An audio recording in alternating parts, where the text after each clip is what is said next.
أول إله بما أذكر تبارك وتعالى وأدين بهذا العلم بهذا الصحافة وحنروى بإذن الله تعالى ما أنت إن الشعب الصومالي دي باش عالم كيتبع لو ذاقو إيرير أو قوان أو كسب سنددي بلاد أو شنطة بلاد هيد وأفضل كل إيستي حقيقيا حنروى أولا قلت إلى هذا العليو لما شعب الصومالي دي المسؤولين تي صوماليين وكحماتي وحلي اللي ورد رقمي سيدي اللي وسمي بيش سيدي ده سودني كود سنة كهرباء الماضي أنا بوصفرها ومجرد مقدشو قرنك أنا عدى سفر ترانسيدا كوحة قواشد اللي قبتي دولة الفدرال كأه شعورتي أي كموجية شعب الصوماليات كرهان رجوبلان دل يدودبا هي مسؤولين بدن الصوماليات ولو ربنا سجارة أو مهد عليه مدحونها دولة بطلان ولكن سعيد عبد الله الدني يحل بان فقي ورنت قديد السجارة أو حلي أديت بأم مهد عليه لما المسؤولين الشعب انتبه ذاتك الصوماليات نفتي وحل ولا رقمي أنت سكدب أنا وعف من القضاء الحمد لله أديت بعد وعف من القضاء وحلبات أمر القضاء وحن كسونا هاي مجرد بلد حاوي قبل كبدو وحنرها إمت وأن جوجا مدة صدح مالنا وحنجعلها إن شاء الرحمن قبير وقوان وحاليه يسيد وحول عين والسيرة أذكر أما حقيقيا سيقة أذكر بدل مدة شنطة بلوض هاي وحي أن صومري أما شخصيا وحي لا يقول رقمي انتبه وبرامج أباهن وقت دير يفرصدو فربدل لنا وذاك دون إن شاء الله تعالى شعب الصومالي مسؤولين تبع يبش عالمك فلل أذ فرحون حقيقيا أنا أكون أكسنين دول نبذ الصومالي نبذ انتبه أول أول رقمي وحندرمي أما أن لعضي قوى شديدي البركة مقالة مقدشة اللي قبتي إن سيكر دون الله حظي لقينا لقي قف دنبيلة ودنبي الله يستود الشعب اللي هبرو كان وحير نوع سكلته محارب أنا حسوسي شعب الصوماليين قف كستوعد في مغلها ينتبه شخصيا عبد الرشيد أهان وحا مقدشة تجي قوشيدي الكهر بيش الحال واتني تدوين دي أنا كنت تجي مقالة كسماية عاصمتك من قارك جبلان وحا قرونك يسولوا يحلبانو يوسيرو دولة فدرال الصومالية كمداه waxaan degay xarunta nabadsuuda qaranka Soomaaliya waxaan joogay ilaa bishii 7 8 waxaan la kulmay madaxweynaha dawladda federaalka Soomaaliya Maxamed Abdullaahi Farmaajo muddo laba jeer ah oo loo mid waqti kamid ah jaanis aad u dheer aan isku helnay madaxweynaha oo aan ka wada hadlaynay qadiyad ku salaysneed inta badan doorasho la rabay inay ka qabsanto Jubbaland iyo aragtiyo kala duwan oo dawladda dhexe iyo Jubbaland u dhaxeeyay waxaan dhex deganaa taliska isaa hore u sheegay mas'uuliyadda qaranka oo saraakiishiisu ama hay'adda saraakiishu u sareysay aan kulanay muddo ayada nafteeda ilaa dhowr jeer ah oo aan isla deganeen oo aan deganeen hotel oo aan deganaa guriga ku dhex yaalay xarunta hay'adda mas'uuliyadda waxaan ka soo tagay bishii 7 sidaan horeyba u yeelay 8deedii waxaa dib la igu qabtay aniga oo safar ah xamar ama muqdisho garoonka aadan cadde bishii 8 Suudaanikoodii bishii 7 marka haaf kamid ah waxa soo disnay bishii 7 haaf kamid ah iyo bishii 8 oo Suudaanikoodii ay ku ekeedeen mareysay oo la qabtay miyaan dambiilo ku noqday mana ahayn marka hore dambiile madaxda qaranka la kulmay xarunta dawladda deganaa taas marka shacabka Soomaaliyeed waxay fahmi karaan iyo qof kasto oo xaqiiqiyan arrimaha Soomaaliya ee ka warqabo wixii aan ku xirnaa dambi ummadda shacabka Soomaaliyeed iyo dalka iyo dadka midna aan ka galay inaysan ahayn inay ahayd barnaamij siyaasadeed qadiyad siyaasadeed oo dabcan ku kala aragti duwaneen sidii wax u rabtay dawladda federaalka Soomaaliya ee sidii shacabka reer Jubbaland ee dantooda iyo maslaxadooda ahaado ay wax u rabeen aragti kala duwan ay noqotay oo dhacday doorashadii dhacday 22 bishii 8 oo Suudaanikoodii la qabtay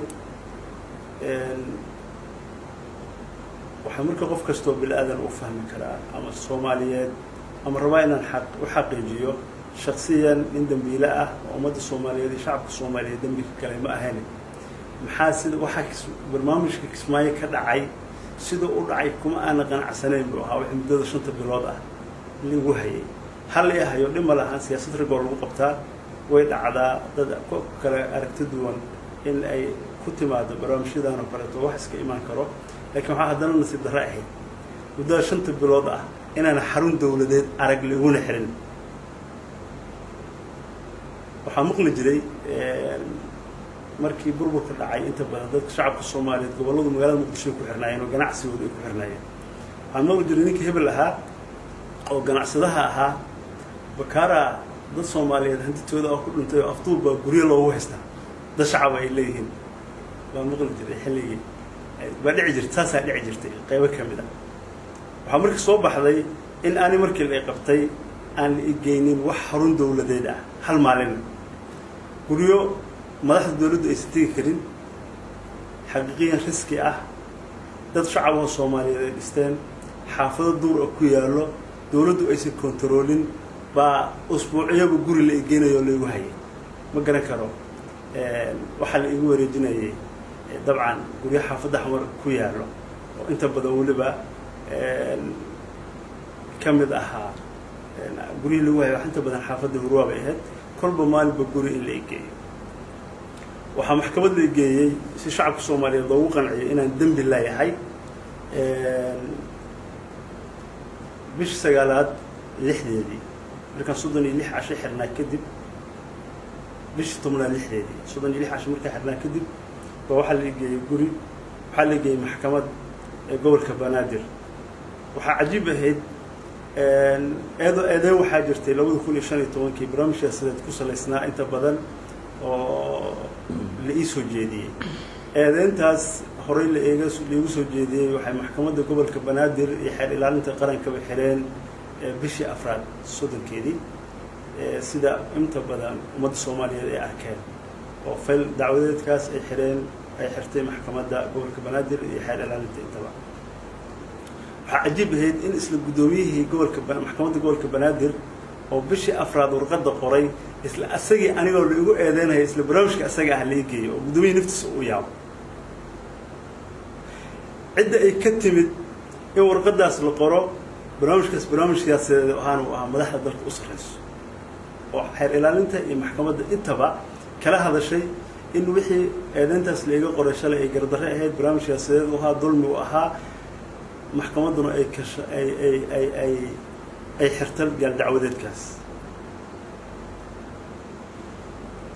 wixii ka dambeeyay xilligaas markuu arrintaas dhacday kadib waxaan dalbaday in aan helo lawyer waxaan si darro ahayd in la diiday lawyerkii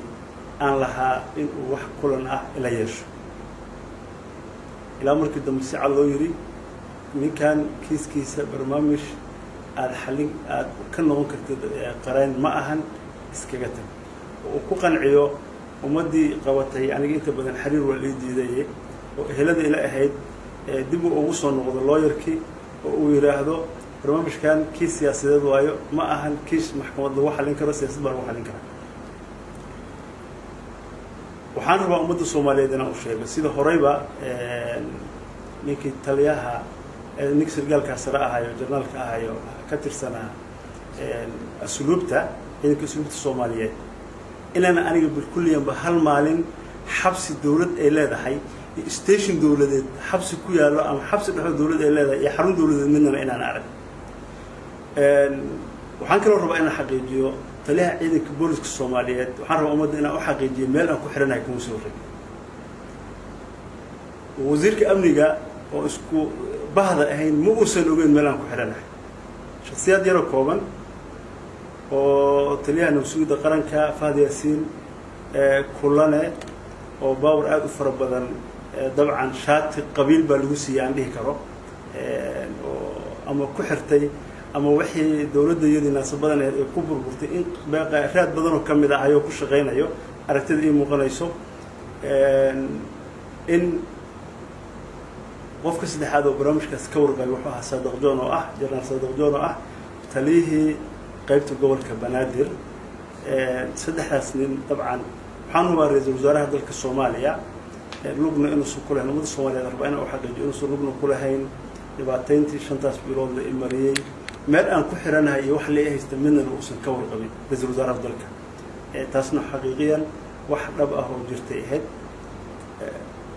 falilahi alxamdu walmanna barnaamijka isaga ahaa waan ka soo gudbay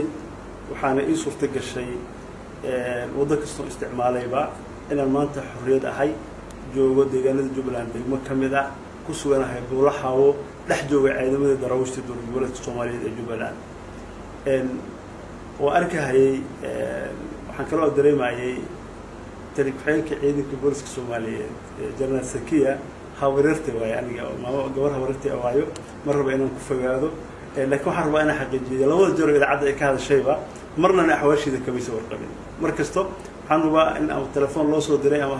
haloo yeero ha u tagto dadka systemkaas gacanta ku hayay loo diray inay idaacadda ka hadasho laakiin aysan ka warqabin system aan ku xiranahay iyo meel aan ku xiranahay iyo wax lagu haysta midna hawareerta marka waa cudur daarayaa dhib male biidni illaahi tacaala mar raba inaan ku fogaado dabcan intaas markaan kasoo gudbo waxaan aada oga xumahay waxaa maanta ka jiro gobolka gada qayb ka mid ah gaar ahaan degmooyinka balaxaawo doolow iyo luuq doolow iyo balaxaawo iyo luuq markii koonfurta soomaaliya oo dhan ay argagixisadu qabsatay 2008 waxaa umalaynayaa doolow bay ahayd degmada keliya ah oo koonfurta soomaaliya ku taalo oo shabaab ka badbaaday waxaan dib ugu abaabulnay ciidamo soomaaliyeed oo dowladda t f g ama dowladda kumeelgaarkeeda soomaaliyeed ka mid ah oo hoos yimaado ciidamo qaran ah ciidamo dowladeed ah waxay ciidamadaas xoreeyeen baled xaawo bishii saddexaad 2011 bishii saddexaad shanteedii waan buul xaawo qabanay bacda shida oo tacab dagaal aad u fara badan iyo caqabado fara badan oo soo maray kadib magaalada dib waxa loo qabtay shantii bishii saddexaad 2011 luuqna waxaan qabanay 7 bisha kadib garbaharey ayay ciidamadaas qabteen oo caasimadii gobolka ah ama xaruntii gobolka ah waxay ku sugnaayeen muddo badan weeraro badan iyo dagaalo badan oo hajuun ah oo cadowgu ku sameeyeen oo iska difaaceen waxaa koonfurta soomaaliya aan ognahay 3 magaalo isku furan oo shacab iyo mas-uulba si nabad ah loo mari karo waxaa ka jiro balaxaawo doolow iyo luuq oo gaadiid intii loo kala raaco cabsi la-aan lagu maraayo jidkeeda intii ayadoo nabad ahayd maanta inay dowladdu nabadda ka qaado oo mas-uuliyiintii dowladda u sarreeyay ay ku fikiraan in shacabka Soomaaliyeed iyo hay'adihiisa samafalka ka dhex shaqeynayay oo ummadda Soomaaliyeed bulshada oo dowladda looga baahnaa qayb badan oo kamid ah u hayay shacabka Soomaaliyeed in khalkhal la geliyo oo shacabka la dhibaateeyo oo hadda dhimasho jirto oo dhac uu jiro oo shacabka khalkhal la geliyo intaasna xaqiiqiyan waa arrin aad uga xumahay waxaana dabcan mas'uuliyaddeeda qaadan doono madaxda Soomaaliyeed oo go'aansatay in dal nabad ah ciidamo Soomaaliyeed ay joogaan oo daraawiishta dowlad goboleedka Jubbaland ay leedahay khalkhal intaan la eglageliyo oo dhibaato intaan la lagu sameeyo iyadoo waxa la dirahay ay tahay hebel baa nacbahay waxa guul darro ah hebel baa nacbahay ama hebel baa nacbahay in shacab Soomaaliyeed noocan loogu galo arrin xaqiiqiya aad guul darro ah waxaan shacabka Soomaaliyeed la wadaagi doonaa muddadii aan joogay Muqdisho oo koobneed oo aan horey uga hadlay oo madaxweynaha dalka dowladda federaalka Soomaaliya aan kulanay muddada 2 jeer ah muddada dheerna aan kulanay waxaan rabaa inaan xasuusiyo shacabka Soomaaliyeed muddadii yarkeed hadda usbuuca ka yar oo ciidamadan la keenay degmooyinkii amniga ahaa oo nabadda ahaa oo 2011 la xoreeyay oo cadowga laga fogeeyay oo nabadda haysatay waxaa hadda dhacday in magaalada degmada luuq oo kale cakaaro oo xarada ciidanka ay ka shayso oo magaalada gudaheedii ah istaalkeedii in shabaab daawo ka rartaan sababtuna ay tahay ragga ilaalinayay oo yaqaanay oo cadowga meesha uu soo marahayay yaqaanay iyo systemkay wax ku ilaalinayeen oo dhan baa meesha laga saaray doolow oo amniga ugu badan uu ka jiray gobolkana dhimasho iyo dhaawac baa ka dhacay waxaa dhacday bulaxaawo in shacabka Soomaaliyeed xarurtooda cashooyinka u karsanahayeen digsiyadii in dabka lagala daway askaro cunto waxay ku noolaayeenna ama balaxaawo amniga ay haysteen iyo luuq iyo doolowna oo dambeyn sanadii hadda ugu dambeeyay waxaan filayaa mid ay marqaati ka tahay beesha caalamka gaar ahaan hay'adaha samafalka ka shaqeeya iyo bulshada Soomaaliyeed ku nool intaba waxay ahayd mid marqaati madoonta ah oo qof kasta Soomaaliyeed uu og yahay amniga ka jira degmooyinkaas waxaan rabnaa shacabkayaga tiro badan iyo dhib badan baan soo marnay waxaa joogay ciidan akhlaaqiyan aad u wanaagsan ciidan Soomaaliyeed ah waxyaalaha xataa muqaadaraadka ah oo inta badan askarta Soomaaliyeed isticmaasho aysan dhici karin askari barnaamijka isticmaalahay inuu ku dhex noolaado ciidamadaas waxaa dhacdo waxyaalaha hadda shacabka Soomaaliyeed gaar ahaan degmooyinkan ka dhex dhacay kamid ah maqaayadda cuntada lagu karinayo intii la soo galay in la yiraahdo xashish iiba ma haysa khamri iiba ma haysa ayadoo biyo lagu dari jiray arki jiray ayadoo saaka aan maanta haysanaa isku bishaareeyo oo qoryo askari qori jiidahay oo magaalo dhex marahay oo qoriga intuu gafoor ka qabtay dhulka ku jiiday wallahi waa wax nasiib darro oo aad looga xumaado waxaana barnaamijkaas ayada mas'uuliyadda qaadi doono madaxda dawladda federaalka Soomaaliyeed oo ku fikirtay arrintaas ayada ah waxaana rabnaa in aan xaqiijiyo in aan shacabkayaga ku fiirsanin dhibaato wadaxaawo 2011 markaan qabanayna waxay ahayd magaalo ay go'aansadeen shabaabku inay difaacdaan madaxda shabaabku dhan isku timid waxaan qaadanay waxa aan ku noolno shacabkaygu uu ku nool yahay inaan u adkeysan karin markaan xoreyntaas gobolka sameynayay waxaan rabaa inaan xaqiijiyo inaan marnana u dul qaadanaynin waxa ka dhacay systemkan waxa nin odaya laga sheegay sarhayo nin dilayo muxib hadii shalay shabaab cadow ahayeen oo shacabka Soomaaliyeed inaan kala tacaalno aan go'aansanay hadii cadowga cadow ka duwan oo la mid ah shacabka Soomaaliyeed lagu sii daayo oo dhibaateynayo oo mas'uuliyiintu ahayn marnana ma aqbaleen in jiritaanka anaga iyo dawladnimadanada iyo waxa aan ku salaysanahay in lagu ciyaaro midna una xaqiijin rabaa in aad baan waxaan uga xumahay in dhalinyarada Soomaaliyeed oo cadowgoodu uu banaanka taagan yahay